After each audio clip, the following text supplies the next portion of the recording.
Bonjour à tous. Alors, ça me fait plaisir aujourd'hui de vous souhaiter la bienvenue et un petit clin d'œil aussi à une de mes étudiantes de l'Ouest canadien. Alors, écoutez, c'est avec beaucoup d'enthousiasme que je vous présente Madame le docteur Rachel Thibault. En fait, le docteur Rachel Thibault a étudié en psychologie. Elle est ergothérapeute et récipiendaire de l'Ordre du Canada. Elle est surtout spécialisée en résilience psychologique, réadaptation à base communautaire et soutien entre pairs, en plus de spécifiquement dans les différents contextes de crise tels que les zones de conflit ou sinistrées et les régions de ressources restreintes.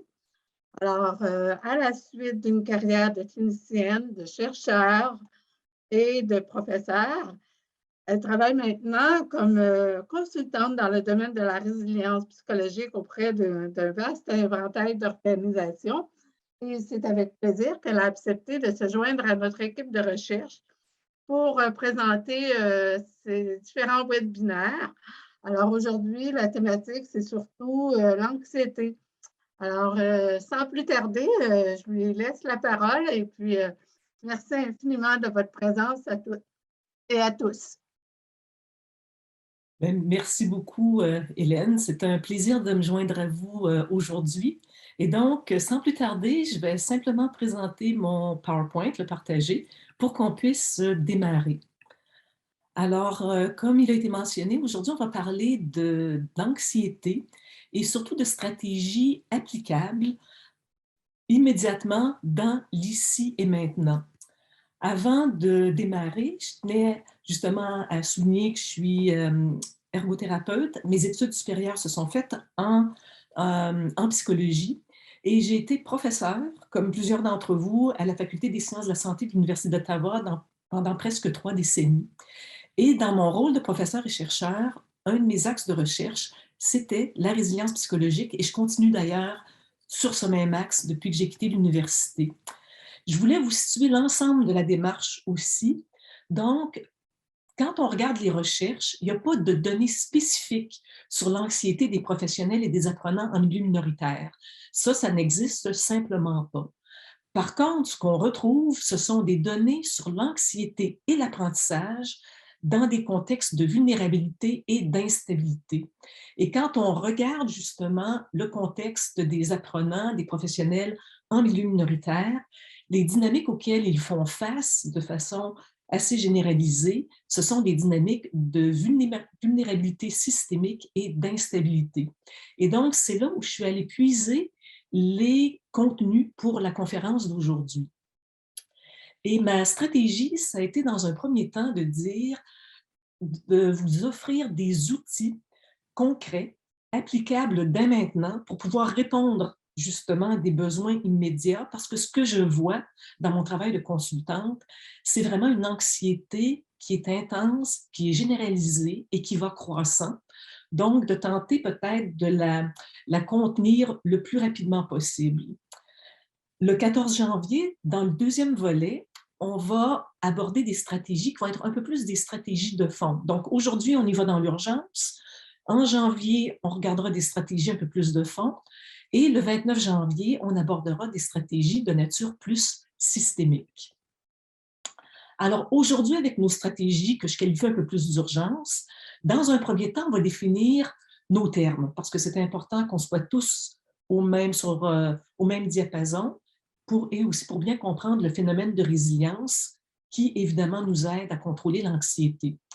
Ensuite, on va faire un survol de la gestion de l'anxiété dans des contextes de vulnérabilité, d'instabilité. On va regarder 3 types de pistes. Des pistes physiques qui vont être propices, encore une fois, à notre gestion de l'anxiété, des pistes contextuelles et des pistes cognitives. Encore une fois, c'est un survol, nos stratégies d'urgence. Et évidemment, avec toute démarche sur l'anxiété, on doit se donner un plan de démarrage. L'anxiété, de par sa nature, fait en sorte qu'on se sent submergé. D'habitude, on ne sait pas par où commencer. Alors, c'est important de définir justement comment on va démarrer notre processus. Alors, mes objectifs, c'est évidemment de vous offrir des outils de gestion d'anxiété et vous allez voir qu'au cours de la démarche, ce que je tente de faire, c'est de couvrir un éventail qui soit assez vaste pour que chacun y trouve des stratégies qui lui conviennent. Alors, allons-y avec la définition de nos termes. Qu'est-ce que c'est que la résilience? Parce qu'évidemment, résilience et anxiété sont reliées. Plus on cultive notre résilience, moins on va se laisser dominer par l'anxiété. Alors, la résilience, très souvent, on la voit définie comme la capacité à résister aux chocs de la vie. Je vous dis d'entrée de jeu que cette définition, malheureusement, elle est fausse. Et elle est fausse parce que le terme résister nous renvoie à une notion que si je fais face à un coup dur, ma réaction sera simplement d'encaisser et de continuer. Donc, j'ai eu une épreuve, je n'éprouve pas particulièrement de déstabilisation et je continue. On sait tous que c'est faux. Ce n'est pas du tout comme ça que l'humain réagit. La véritable définition de la résilience, c'est la propriété d'un individu à rebondir psychologiquement et assez rapidement aux épreuves de la vie. Et souvent, les gens me disent, ben, pourquoi s'attarder à une définition? C'est uniquement des trucs sémantiques. En fait, c'est loin d'être purement des trucs nébuleux et abstraits. La définition de la résilience, celle qu'on va adopter, en fait, devient en elle-même un outil de résilience. Et je vous donne un exemple. J'ai travaillé longtemps avec les Forces armées canadiennes. On les formait à l'époque avec la première définition. On leur disait, vous allez voir des atrocités, la vie va être extrêmement difficile pour vous en déploiement, mais si vous êtes résilient, vous allez être capable de résister, d'encaisser et de continuer. Et malheureusement, on a déployé nos troupes dans des contextes où c'était humainement impossible de simplement résister, encaisser et continuer.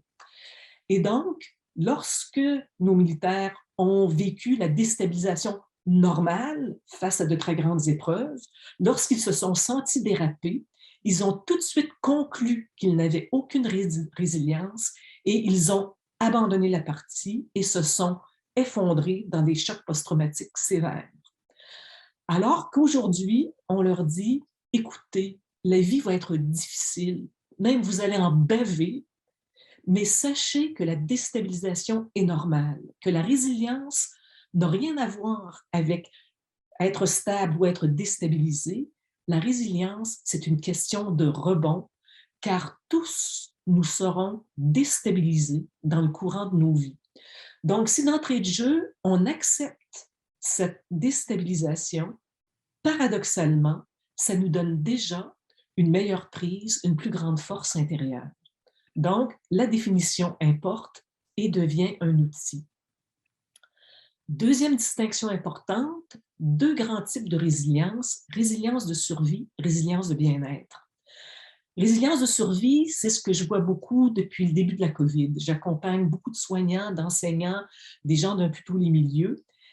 Et on a tous le réflexe naturel de notre espèce lorsqu'on vit des stress, c'est-à-dire de tenter de les absorber les uns après les autres.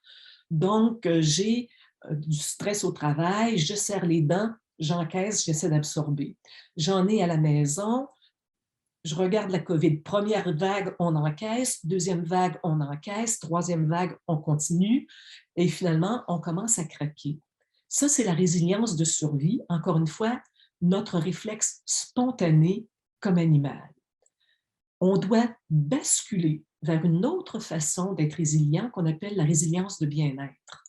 Et la résilience de bien-être, ça signifie que lorsque je vis des stress cumulatifs, je développe à la place le réflexe de prendre un recul, de regarder l'ensemble de ma vie, de regarder mes habitudes de vie, de déterminer quelles sont celles qui sont propices à la résilience et de les cultiver, d'identifier celles qui sont néfastes à la résilience et de les abandonner. Et donc, tout ça repose sur une analyse de mes réactions et de mes habitudes et sur des choix conscients. Et donc, la résilience de survie, c'est un mode automatique. La résilience de bien-être, c'est une stratégie réfléchie. Et encore une fois, la réponse normale, c'est la résilience de survie. Et ce dont on va parler aujourd'hui et dans les autres webinaires, c'est d'adopter une approche réfléchie qui va faire basculer dans la résilience de bien-être qui, elle, permet véritablement un contrôle sur notre anxiété. Il y a aussi un mythe à déboulonner, c'est que la résilience, c'est pas apprendre à tolérer l'intolérable. Souvent, on s'en sert pour masquer les enjeux systémiques. De plus en plus, j'ai des gens qui m'appellent, qui me disent, dans les milieux de la santé, on a dans notre équipe normalement 12 médecins, on en a 5 qui sont en milieu, qui sont en congé de maladie, et je travaille aussi avec des milieux de l'éducation où on voit la même chose. On me dit donc, nos enseignants sont débordés, sont en congé à cause d'épuisement professionnel. Pourriez-vous venir rencontrer notre équipe à la commission scolaire pour consolider ceux qui restent, pour qu'on puisse leur balancer la charge de travail de ceux qui sont partis? Alors ça, je leur dis, ce n'est pas de la résilience, c'est de l'utopie. Et si vous adoptez cette stratégie, vous allez simplement accroître de façon très significative l'anxiété de ceux qui sont encore au front. Alors, ce qu'on doit réaliser lorsqu'on parle de résilience et de gestion de l'anxiété, c'est toujours une responsabilité partagée. En tant qu'employé, en tant que personne, j'ai la responsabilité de cultiver ma résilience et d'acquérir des stratégies de gestion de l'anxiété. Par contre, mon employeur a la responsabilité de me fournir des conditions propices à la résilience et à une saine gestion de l'anxiété. Et je passe rapidement, vous avez probablement vu cette image. Quand on parle de résilience ou de gestion de l'anxiété, c'est un peu comme avec la COVID. Avec la COVID, on nous disait, ben, pour se protéger du virus, ça va nous prendre plusieurs stratégies, plus qu'aucune d'entre elles n'est parfaite. Alors, je vais devoir me laver les mains, porter un masque, faire de la distanciation sociale, me faire vacciner, etc. C'est la même chose au plan de la résilience et de la gestion de l'anxiété. On n'a pas de panacée universelle, ce n'est pas une seule stratégie qui va nous aider à avoir prise sur la situation.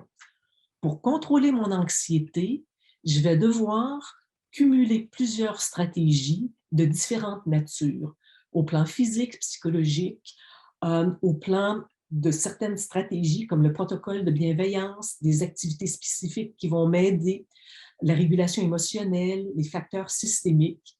Et dans le cadre des 3 webinaires, on va tenter de survoler les aspects essentiels de chacun de ces piliers. Alors, lorsqu'on veut gérer notre anxiété dans une période d'instabilité, comment doit-on procéder? Dans un premier temps, c'est important de distinguer entre stress et anxiété. Très souvent, on confond les 2 termes. Le stress, c'est notre réaction physique à une menace réelle ou perçue. Donc, le stress, ça va être mes battements cardiaques qui sont accélérés, les mains moites, les tensions musculaires, ma mâchoire serrée. Ça, c'est vraiment le stress. Je suis stressée, ma réaction physique. L'anxiété, c'est le volet cognitif. Donc, c'est mon anticipation qui est négative et désagréable, qui va être très souvent amplifiée et déformée d'une situation, et ça, on le verra en janvier. Mais donc, l'anxiété, c'est ce qui va naître après avoir connu le stress. Si je réalise qu'une situation génère en moi des réactions physiques désagréables, ben lorsque cette même situation se représente dans mon horizon, je vais avoir évidemment des pensées associées à cette situation qui vont venir amplifier les réponses initiales. Et ces pensées, eh bien, en fait, c'est l'anxiété. Et donc, compte tenu de ces définitions, on se rend compte qu'on a 3 prises sur ces phénomènes de stress et d'anxiété. Puisque le stress, c'est ma réaction physique, je peux agir sur mon corps et trouver des façons d'atténuer l'intensité de mes réactions physiques en créant des conditions qui vont être propices au calme. Mon premier volet d'intervention. Je peux aussi agir sur mon environnement. tenter de voir si je peux atténuer l'intensité des stresseurs environnants ou leur nombre. Et comme l'anxiété, c'est un phénomène cognitif, ben, je peux aussi travailler sur ma perspective et donc tenter de contrôler mes pensées pour freiner l'amplification naturelle que je vais faire des aspects négatifs et éviter les distorsions cognitives qui vont nourrir mon anxiété. Alors, si on démarre avec le volet physique, qu'est-ce qu'on peut faire?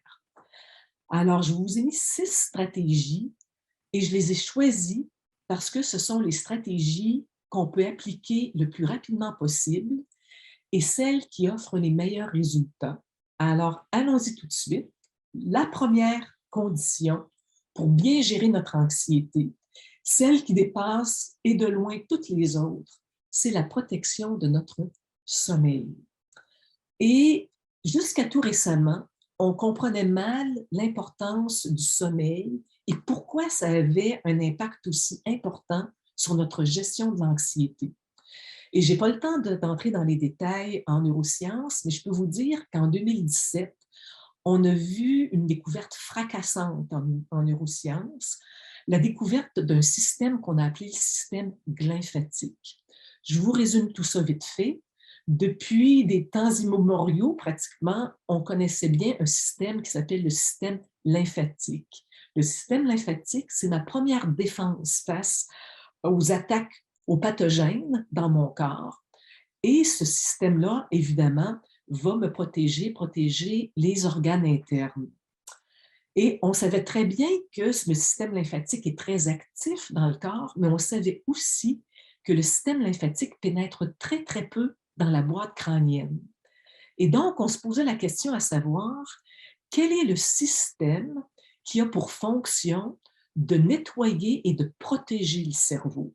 Et c'est seulement en 2017 qu'on a finalement identifié ce système de nettoyage qu'on a appelé le système glymphatique. Puis pour vous expliquer l'origine du terme, le G vient des cellules gliales. Les cellules gliales au cerveau, ce sont les cellules qui en fait assurent le bon fonctionnement des neurones.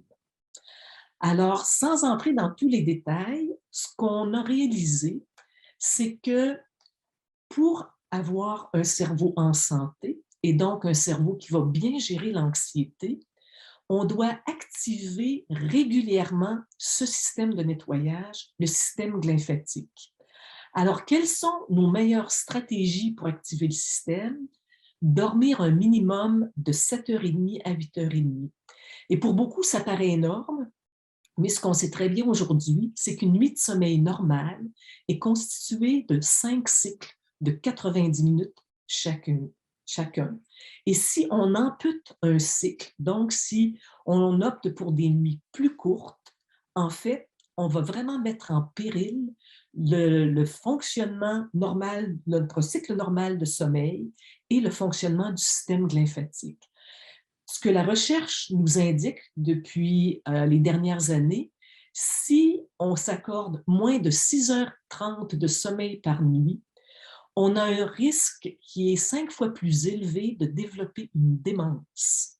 Et malheureusement, aujourd'hui, je n'ai pas le temps d'aller dans les détails, mais donc, s'assurer que l'on dort 7h30 à 8h30 par nuit.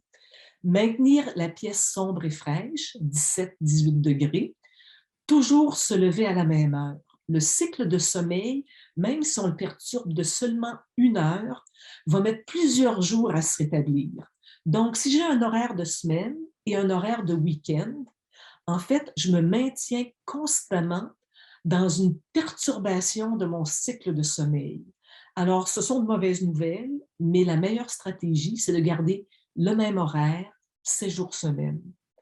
Ne regardez aucun écran, mais alors là, aucun, au moins 1 heure avant d'aller au lit. Et ça inclut les fameuses liseuses dont on nous dit qu'elles n'affectent aucunement le sommeil. Je vous l'annonce en primeur, c'est faux.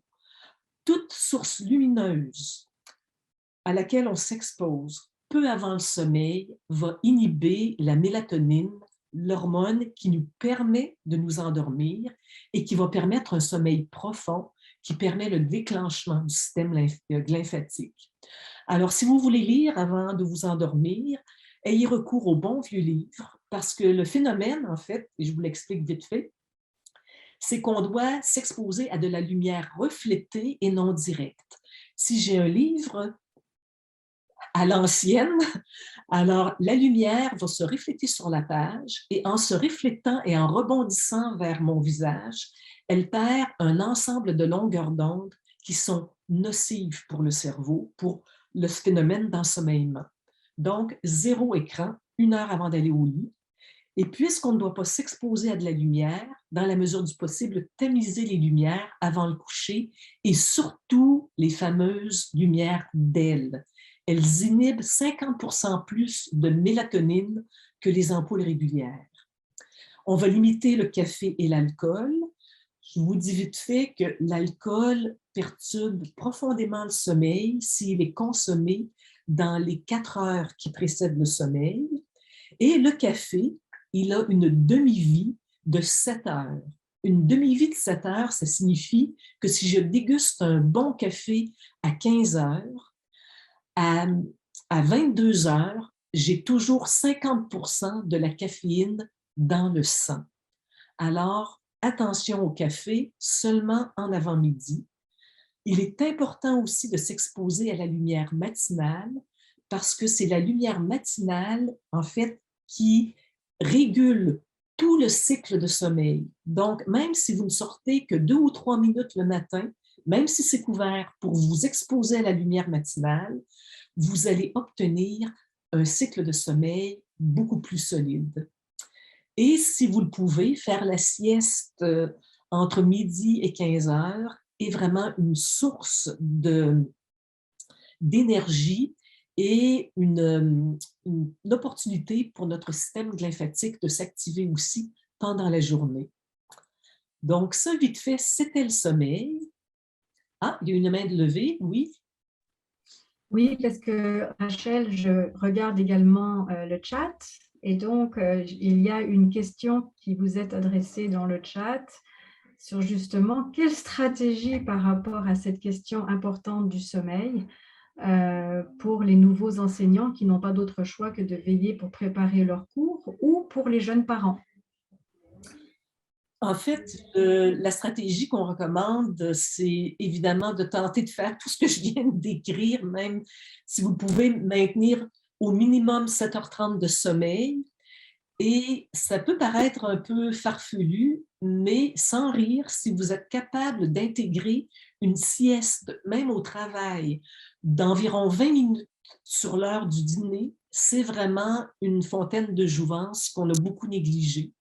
Donc, sur l'heure du dîner, ce qu'on recommande de plus en plus, de tenter de prendre un 20 minutes où on fait une sieste et ensuite d'aller s'exposer, même si c'est seulement 5-6 minutes, à la lumière naturelle à l'extérieur. Ces 2 stratégies vont vous aider à composer avec un horaire qui est lourd.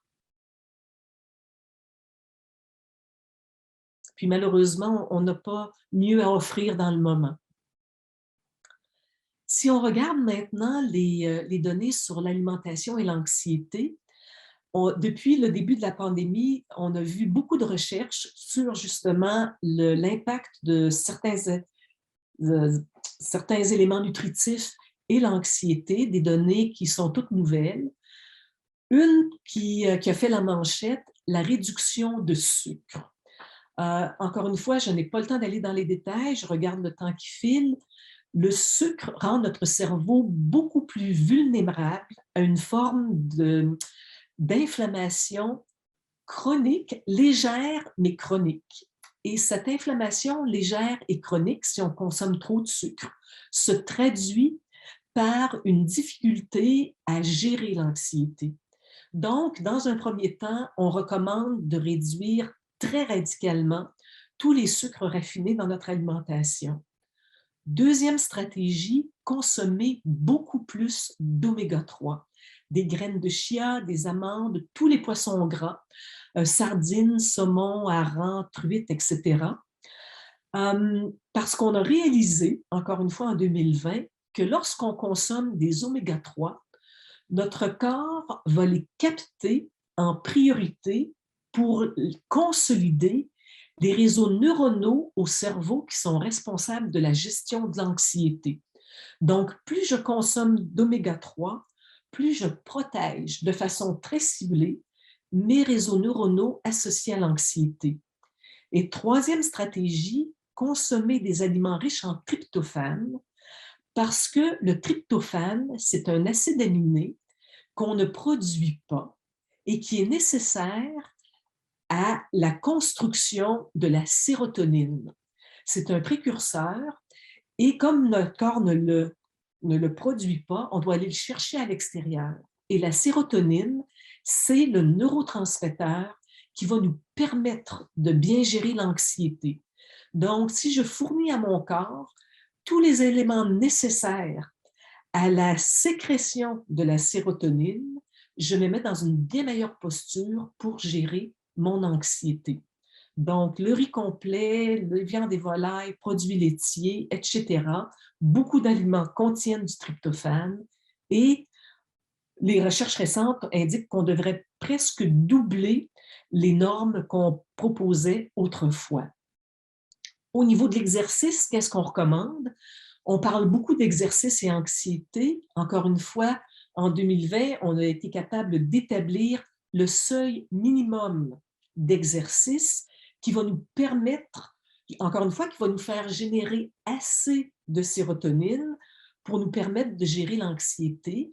Et ça correspond à 30 minutes de cardio modéré 5 fois semaine.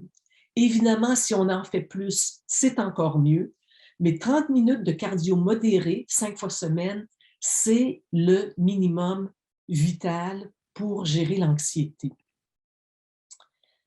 Si on regarde aussi nos stratégies plus cognitives, on sait que à la fois cognitives et physiques, on sait que pour gérer le stress, la stratégie à laquelle les gens ont le plus souvent recours, c'est la digue, ce qu'on appelle le mécanisme de la digue. C'est ce que je vous décrivais un petit peu plus tôt.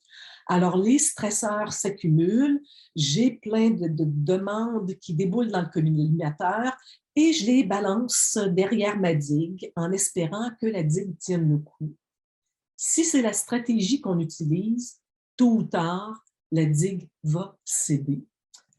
Et donc, une meilleure stratégie, c'est ce qu'on appelle la stratégie de la rivière, c'est-à-dire de liquider justement le stress au fur et à mesure. Et la spécialiste de cette gestion, c'est une neuroscientifique de l'Université de San Francisco, de la Californie à San Francisco, qui s'appelle Elissa Epel. Et elle aussi, récemment, ses recherches ont porté sur cette gestion de l'anxiété et ce qu'elle a déterminé, c'est que la stratégie qu'on utilise de façon courante, donc la digue, on accumule, fait en sorte qu'au fil de la journée, on accumule une anxiété qui nous amène dans une zone de danger. On accumule tellement de stress qu'on atteint un seuil critique qui nous met vraiment au bord de l'effondrement. Alors, elle a étudié comment tempérer cette anxiété et elle a déterminé que si au lieu de laisser notre anxiété grimper au fil de la journée, on la gère petit à petit, ça ne signifie pas qu'on arrive à une vie complètement dénuée d'anxiété. Comme vous le voyez ici, l'anxiété demeure, mais l'anxiété demeure à un niveau gérable et sain. Et sa stratégie est simple. Elle a réalisé que lorsqu'on devient conscient que l'on ressent de l'anxiété, si on s'arrête pour la contrôler, avec des pauses, qu'on la réduit, eh bien, on la ramène à un seuil gérable.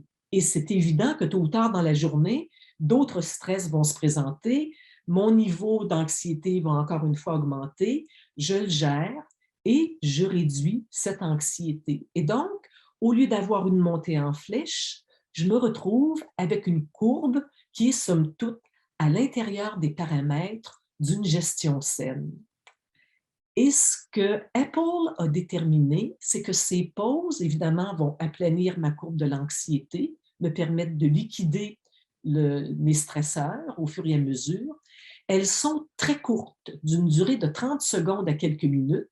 Elles sont toutes, ou presque toutes, de nature physique et elles déclenchent ce qu'on appelle une réaction parasympathique. Et donc, dans notre système nerveux, deux grands embranchements, le système sympathique, qui est notre système d'alerte de vigilance, le système parasympathique, qui est le système de l'apaisement. Et donc, les pauses sont conçues pour activer notre système parasympathique et amener l'apaisement. Comment ça fonctionne?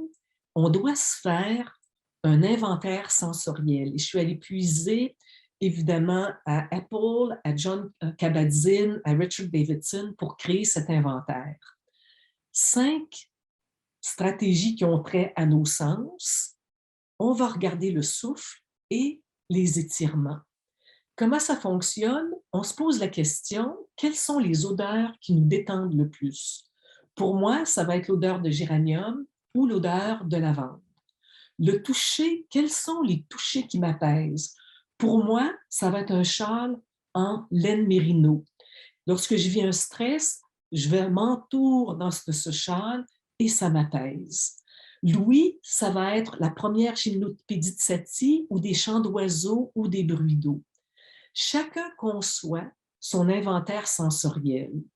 Le souffle, c'est de déterminer quels sont le nombre de grandes respirations qui me permettent de me déposer. Et ce que la neuroscience nous apprend, les étirements des grandes chaînes musculaires. Donc, si je m'étire le dos, si je m'étends sur le dos, les bras en croix, sur un coussin, tout ça va donner à mon corps le signal d'un apaisement. Et donc, lorsque des stresseurs se présentent dans ma vie au quotidien, j'utilise mes stratégies de façon cumulative. Je fais beaucoup d'interventions avec les gens en détresse. Donc, si je sens monter le stress en moi, j'ai ma bouteille à côté de moi, je vais simplement sentir le géranium ou la lavande. Si le stress augmente, je sens la lavande et le géranium et je m'enroule de mon châle. Si ça continue, je marque un temps d'arrêt, j'écoute la gymnopédie de Satie en reniflant ma lavande et entourée de mon châle. Je cumule les stimuli qui vont renforcer la réponse parasympathique. Et donc, tout ça est cumulatif et ce sont ces pauses qui vont me permettre de créer la courbe dont on parlait. Et évidemment, tout ça est éminemment personnel et c'est à vous de créer votre inventaire et de garder sous la main, encore une fois, les éléments qui vous permettent l'apaisement. Si je regarde maintenant mon environnement, qu'est-ce que je peux faire pour atténuer l'intensité et le nombre d'éléments stressants dans ma vie? Je vous présente aujourd'hui seulement 2 stratégies qui sont importantes. Il va être important de maintenir ou de reproduire un environnement familier et de maintenir cet environnement en ordre. Et je vous explique pourquoi. Notre cerveau, comme vous le savez, est constitué de diverses couches et la couche qui est illustrée ici en jaune s'appelle le cortex singulaire. Et comme vous voyez, le cortex singulaire sous-tend tout le néocortex, donc le reste de mon cerveau, qui est responsable des fonctions cognitives supérieures. Donc, mes capacités de jugement, de concentration, de logique, tout ça, ça se situe dans la couche supérieure. Mais pour fonctionner, la couche inférieure, le cortex singulaire, doit bien fonctionner. Et ce cortex singulaire, pour bien fonctionner, a besoin de stabilité et de familiarité. Donc, si je veux pouvoir bien fonctionner au plan cognitif, je dois m'assurer que je me situe dans un environnement dans lequel je me sens en sécurité, qui est familier et dont je n'ai pas à me préoccuper. Et une fois que mon cortex singulaire est bien apaisé, que tout le contexte lui paraît absolument sécuritaire, à ce moment-là, il va débloquer mes fonctions cognitives supérieures. Donc, bien s'assurer que notre environnement ne représente pas de menace. Et qui plus est, un environnement en ordre, alors si c'est à la fois familier et bien ordonné, je vais produire de la sérotonine. On n'a pas le temps d'aller dans les détails, mais pour produire la sérotonine, je vous parlais de l'exercice, on a le choix de faire un exercice vigoureux, mais aussi de ranger. Les activités de rangement ont ce même impact au cerveau. Et donc, si je m'assure que mon environnement est familier et ordonné, déjà mon stress va diminuer considérablement. Et donc, ça peut être de faire la vaisselle, passer l'aspirateur, nettoyer le bureau de mon ordi, peu importe, mais la stratégie de rangement va permettre une centration. Et si maintenant on regarde la perspective, qu'est-ce que je peux faire pour atténuer l'anxiété? Alors, je vous donne encore là 2 stratégies, toujours les stratégies rapides à faire dans un premier temps. Liquider les tâches irritantes et recadrer nos perspectives. Alors, ce que la recherche nous démontre, c'est qu'un des éléments qui siphonne beaucoup de nos forces vives, ce sont en fait, les activités, les tâches que l'on trouve désagréables, qui nous répugnent, qui sont là dans notre horizon, mais que très souvent, on choisit d'ignorer. Lorsque je sais que je dois faire quelque chose qui me déplaît et que je choisis de toujours reporter à plus tard, ce qu'on sait maintenant, c'est que ça va me demander beaucoup plus d'énergie que si je le faisais d'emblée. Tout ce que je reporte va me peser et l'énergie que je mets à ignorer ces tâches-là, en fait, ne sera pas suffisante pour contrer l'anxiété qu'elles génèrent. Alors, une des stratégies, c'est le matin de déterminer quelles sont les tâches qui me pèsent et dans la mesure du possible, de les liquider en premier. Et on éprouve à ce moment-là un sentiment de libération, de légèreté qui va nous permettre, encore une fois, d'atténuer considérablement l'anxiété. Et la deuxième stratégie, c'est le recadrage cognitif, c'est-à-dire d'apprendre à diluer les irritants dans le temps. Si j'ai un irritant que je tente de diluer dans un dé à coudre, la teneur de l'irritant va être encore très présente. Si je reprends la même goutte et je la mets dans un grand vase, l'effet va être beaucoup moins marqué. Et donc, c'est de recadrer dans le temps. Je vous donne un exemple. La semaine dernière, je présentais à un groupe de 300 médecins. Mon système s'est complètement effondré, mon système Internet. Sur le coup, panique totale, me dire c'est effroyable, tout s'est effondré. Alors oui, j'ai vécu beaucoup d'anxiété. Puis après coup, ça a été de me poser la question, j'étais impuissante, de me dire, bon, dans l'immédiat, ça me préoccupe énormément. J'ai essayé de rebrancher, impossible. Et ça a été de me dire, qu'est-ce que ça va me faire la semaine prochaine, dans un mois, dans 2 ans? Bien, cette semaine, ça ne me préoccupe absolument plus, puis probablement que dans 2 ans, je l'aurai oublié. Et donc, j'ai vécu une anxiété très forte, je vous dirais, pendant une quinzaine de minutes. Et après, ça a été un lâcher-prise parce que j'avais recadré et dilué dans le temps. Alors, comme vous l'avez vu aujourd'hui, très rapidement, on a vu plusieurs outils. On a parlé de protéger notre sommeil, de diminuer notre consommation de sucre, accroître notre consommation d'oméga 3, notre consommation de tryptophane, faire de l'exercice régulièrement, utiliser un inventaire sensoriel, maintenir un environnement familier, le maintenir en ordre, liquider nos tâches irritantes ou stressantes en premier, recadrer nos perspectives. Je voulais terminer en vous offrant un 11e outil, notre plan de démarrage. Quand on parle d'anxiété, la grande question est toujours de savoir par où on commence. On se sent tellement dépassé que la réaction, en fait, c'est d'abandonner la partie.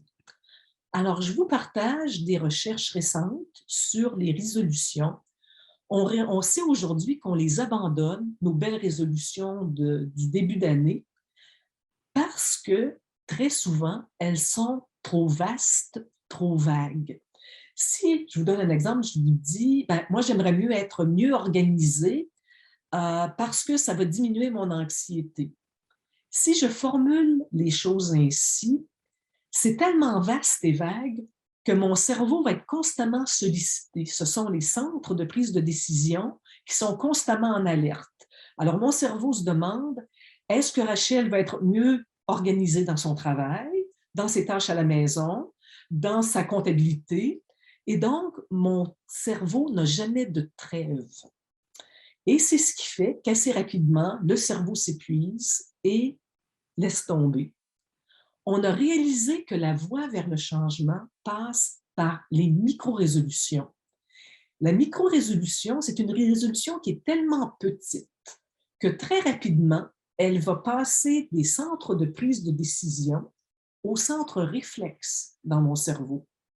Et donc, les centres réflexes demandent beaucoup moins d'énergie et ces micro-résolutions portent sur le faire et non l'être. Je vous en donne un exemple. Je vous parlais d'être bien organisé. Quand les recherches de Arnold ont été publiées en 2014, je me suis dit, j'essaie la chose. Pendant des années, je m'étais dit justement, j'aimerais être mieux organisé et ça n'avait abouti nulle part. Alors, je vous explique comment j'ai procédé. Les micro-résolutions doivent être faciles. Alors, je me suis dit, ça démarre par une réflexion, je me suis dit, qu'est-ce qui m'irrite le plus dans ma propre désorganisation? Puis en fait, c'était le stress parfaitement inutile de toujours être en train de chercher mes clés. Je ne me rappelais jamais où je les avais laissées et ça me générait un stress inutile dans ma journée. Alors, je me suis dit, je vais commencer par ça. Alors, je me suis dit, pour trouver mes clés, qu'est-ce qui serait simple? Tout ce que j'ai fait, j'ai mis un petit crochet sur le cadre de la porte. J'entre, j'accroche les clés, je ressors, les clés, évidemment, sont à la même place. Très facile. Explicite et mesurable. Je peux vous dire le nombre de fois où je mets les clés sur le crochet. C'est très simple. Gratification immédiate. 7 ans plus tard, j'éprouve toujours un plaisir chaque fois que je retrouve mes clés.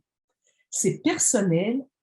Personne d'autre que moi n'aurait pu identifier mon point de départ. C'est moi qui devais identifier le stresseur qui m'irritait le plus et agir dessus. Il faut leur donner une tournure positive. J'ai un ami qui est décorateur intérieur et quand il est venu chez moi, il dit « Oh, c'est abominable, tu as abîmé ton cadre de porte. » Moi, je ne le regarde pas comme ça. Je me dis « C'est fabuleux. Je me suis donné un outil qui me permet de toujours trouver mes clés. » Ça répond à un signal automatique et je rentre, je sors. Et ce que la recherche nous indique, c'est que selon la fréquence du comportement, une micro-résolution va devenir réflexe en environ entre 3 semaines et 2 mois environ, selon la fréquence. Et donc, ce qu'on recommande, c'est de prendre une résolution, 2 maximum à la fois, et lorsqu'elles sont bien intégrées dans notre vie, qu'elles sont devenues réflexes, eh bien, on peut en adopter d'autres. Alors, je reviens aux 10 outils qu'on a couverts aujourd'hui et je vous lance la question. Parmi ces 10 outils, est-ce qu'un ou deux pourraient constituer des micro-résolutions que vous pourriez adopter dès aujourd'hui? En terminant, je voulais vous laisser des ressources en français, 2 excellents volumes, minces, bien écrits. C'est une lecture qui est vraiment vivante. C'est très agréable à lire. L'anxiété apprivoisée, donc transformer son stress en ressources positives et 100 petites astuces pour arrêter de s'en faire. Alors, merci de votre attention et ça nous laisse maintenant une dizaine de minutes pour des questions ou des commentaires.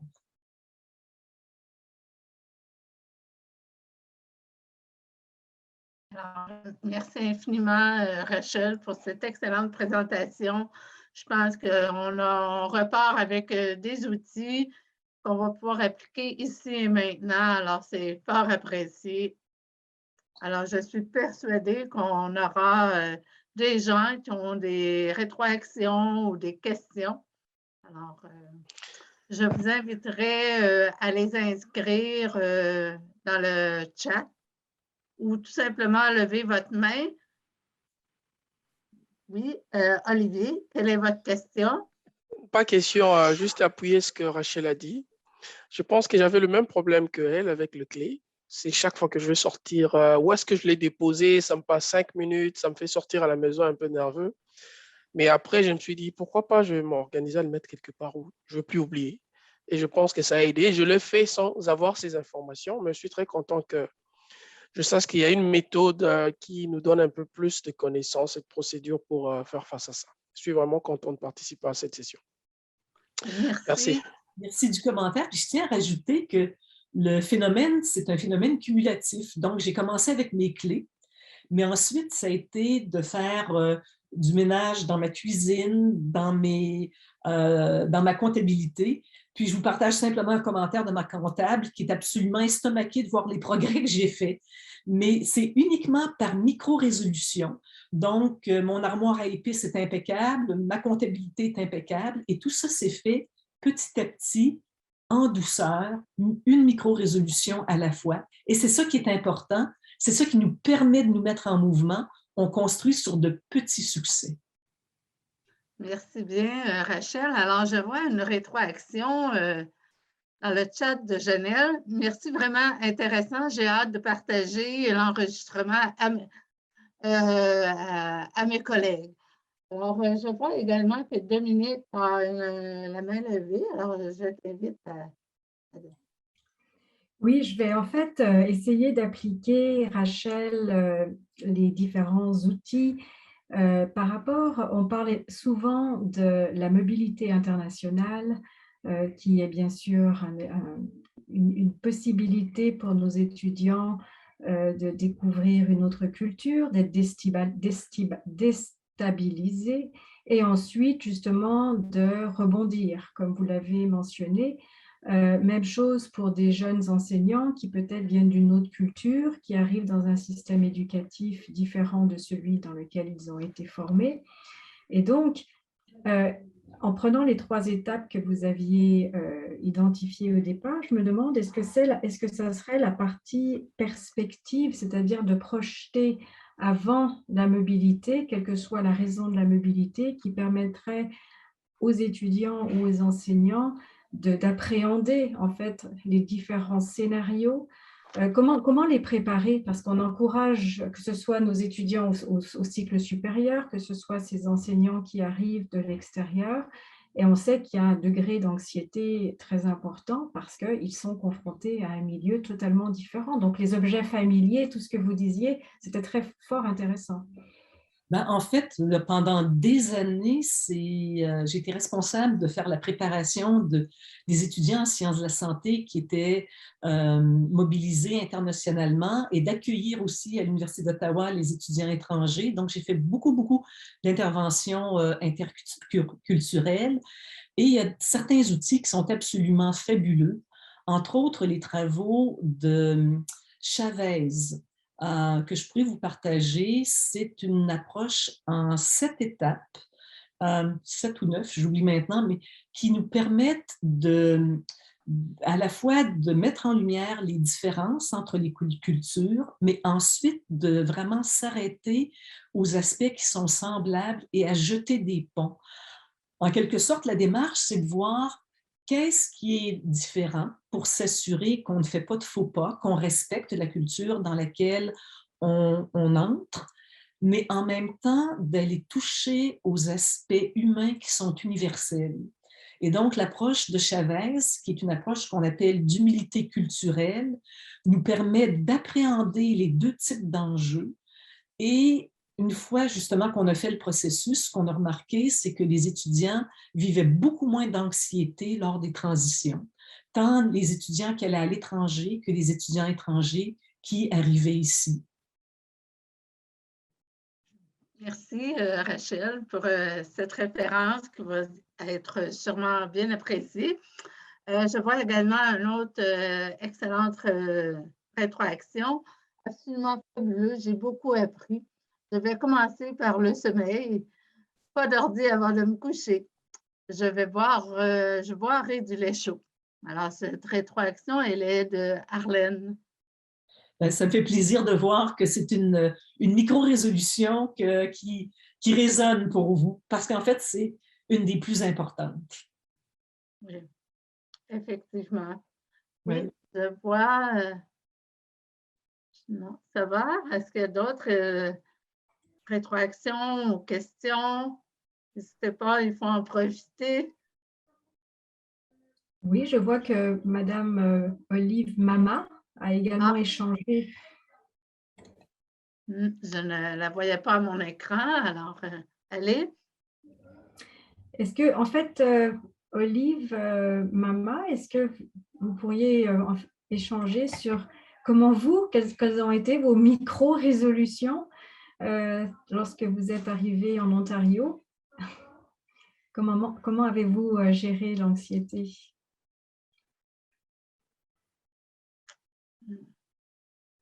Je pense que son micro est fermé. Est-ce qu'il y en a d'autres qui voudraient partager sur leur micro-résolution en attendant que Mme Olive nous revienne?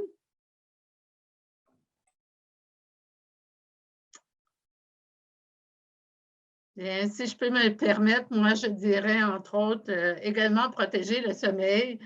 C'est certain que j'ai différentes stratégies, mais parfois, ça ne fonctionne pas. Alors, moi, je dirais tout simplement que parfois, c'est nécessaire de sortir de la pièce complètement pour pas que le sommeil, justement, on devienne anxieux à ne pas dormir. Alors, il est préférable de changer de pièce, peut-être aller lire dans une autre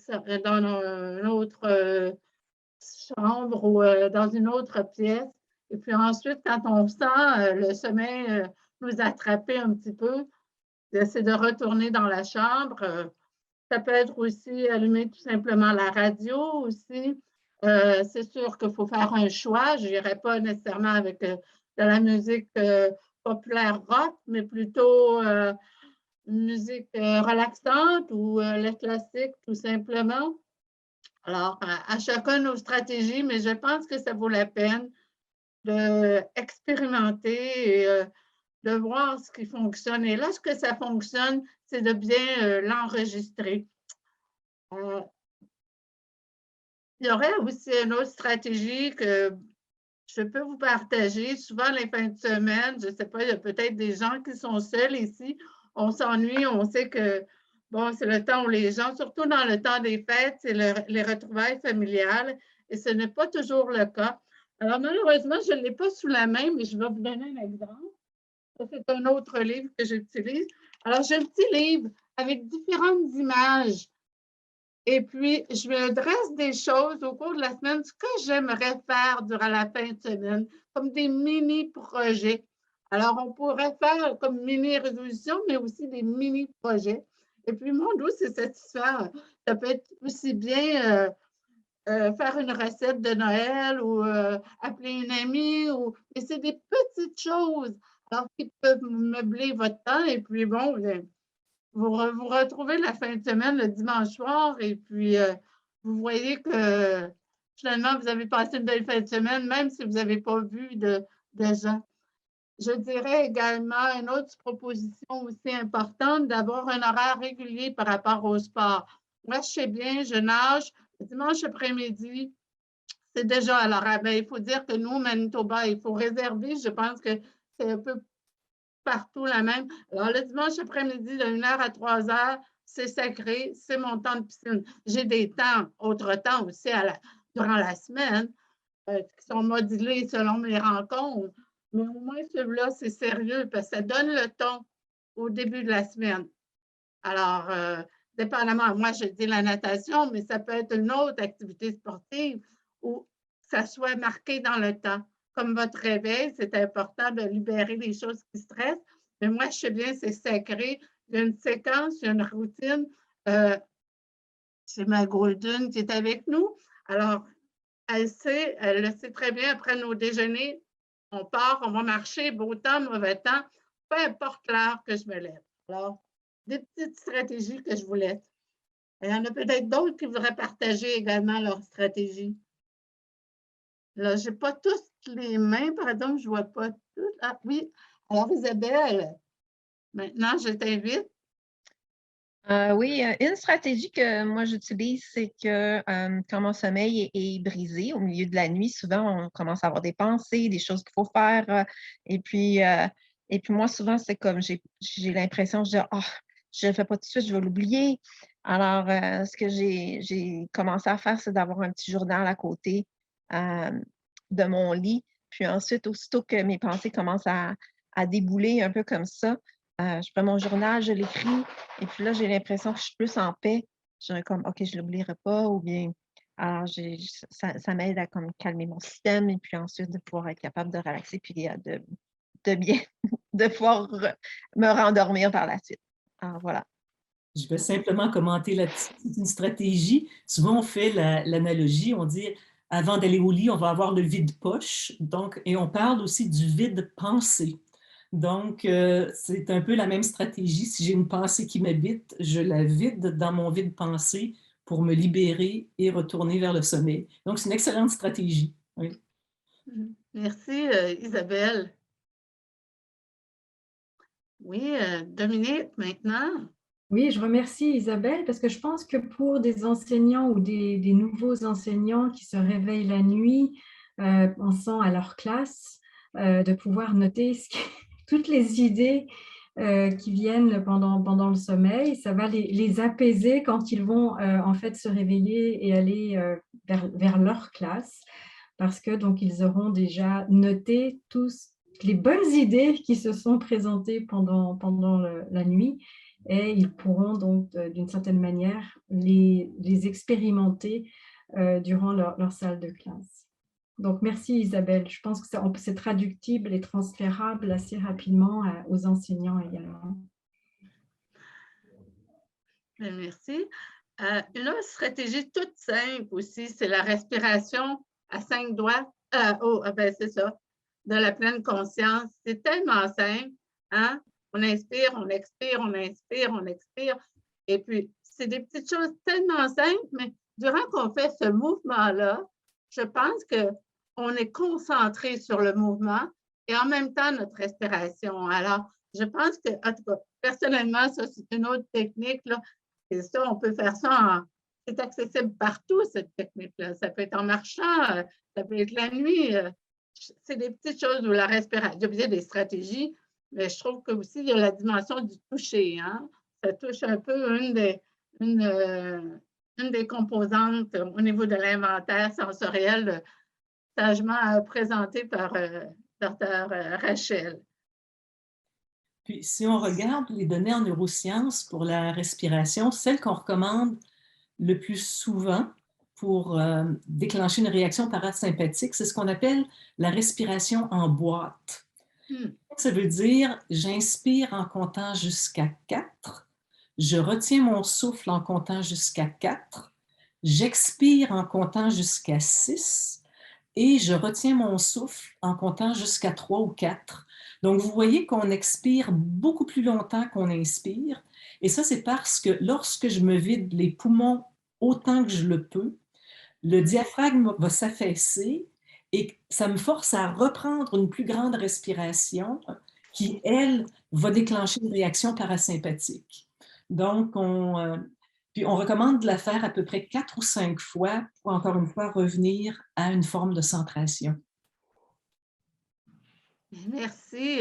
Et aussi, si vous permettez, j'ai un point. Oui. Je connais quelqu'un qui se met toujours à cet état d'anxiété. Il me dit, je ne connais pas pourquoi je suis comme ça. Il m'arrive parfois, je me réveille, je suis abattu. Mais un élément très important que Rachel a soulevé, il faut savoir c'est quoi les stresseurs. Parce que quand tu ne le connais pas, c'est comme si tu n'as pas diagnostiqué qu'est-ce qui te dérange. Tu auras toujours des méthodes de tâtonnement qui peuvent réussir aujourd'hui, demain ça ne réussit pas. C'est très, très important pour nous de faire toujours un examen de conscience pour savoir c'est quoi la chose qui me met à cet état. Dès qu'on l'a, on peut vraiment développer les micro-solutions, comme dit. Ça te permet petit à petit, à force de le faire, de savoir, oh, voilà, maintenant, je m'en sors. Je pense que c'est un élément très moteur pour nous de savoir c'est quoi ce qui stimule cet état. Quand on le sait, on sait développer la solution et puis ça peut vraiment nous aider. Et vous me devancez là-dessus parce que à la prochaine rencontre, je vais vous présenter une grille de ce qu'on appelle les microstresseurs. C'est exactement ce que vous décrivez. C'est une stratégie pour identifier nos microstresseurs, les rendre explicites, pour ensuite pouvoir agir sur ces mêmes microstresseurs. Donc, c'est exactement ce que vous décrivez. Et il y a une grille qui existe pour faire l'exercice. Merci beaucoup, Olivier, de votre intervention. Et je trouve ça intéressant, hein? Ça nous amène à faire un peu un pont, mais en même temps, ça nous permet aussi de bien nous préparer en vue de la prochaine rencontre aussi, d'avoir cette petite lumière-là, à savoir c'est quoi mes stresseurs. Alors, en ayant ça en arrière-plan, je pense qu'on va pouvoir sûrement en bénéficier davantage lors de notre prochaine rencontre en janvier où on commencera justement une nouvelle année avec un regard différent. J'en suis persuadée et avec toute la belle richesse qu'on a eue ce matin. Alors, plutôt ce midi, moi, je suis un petit peu plus tôt. Alors, je vois que le temps, est-ce qu'on pourrait prendre encore une ou deux? Ah, je vois ici une rétroaction émise. Bon, là, je sais que j'ai d'autres points. Pour de belles routines respiratoires aussi à faire avec les enfants.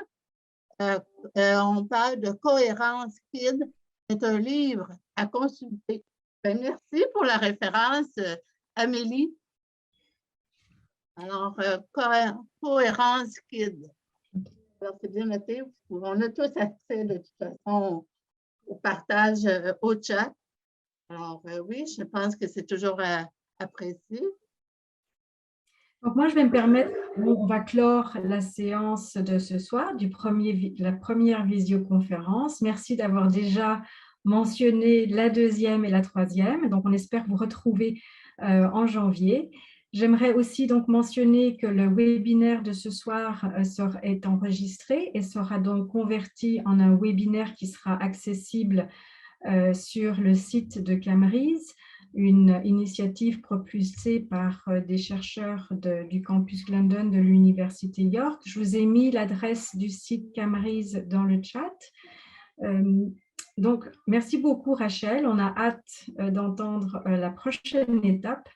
Et puis Hélène, pour avoir vraiment su susciter une belle discussion ce soir autour des outils et des termes, parce que c'est important, comme l'a dit Rachel, de savoir nommer et de faire la distinction entre la question de la résilience de survie et résilience de bien-être. Je pense que plus on est précis dans les termes, mieux on peut identifier, comme l'a dit Olivier, à la fois les stresseurs qui peuvent déclencher bien sûr de l'anxiété et ensuite essayer de comprendre est-ce qu'il s'agit d'une résilience de survie ou d'une résilience de bien-être. Merci beaucoup à vous tous. Il est déjà 2h12 dans le temps de l'Ontario. Merci pour être restés. Et puis on vous dit donc à la prochaine. Merci beaucoup, Dominique, pour ton précieux temps également de ce partage.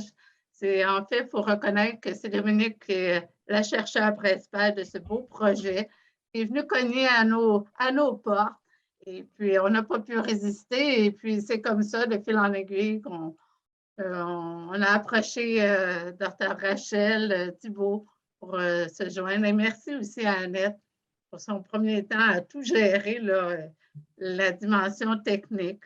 Alors, écoutez, un dernier petit mot, bien, je vous souhaite de beaux moments. Prenez soin de vous, prenez soin des vôtres et passez un bon temps des fêtes et revenez-nous en santé.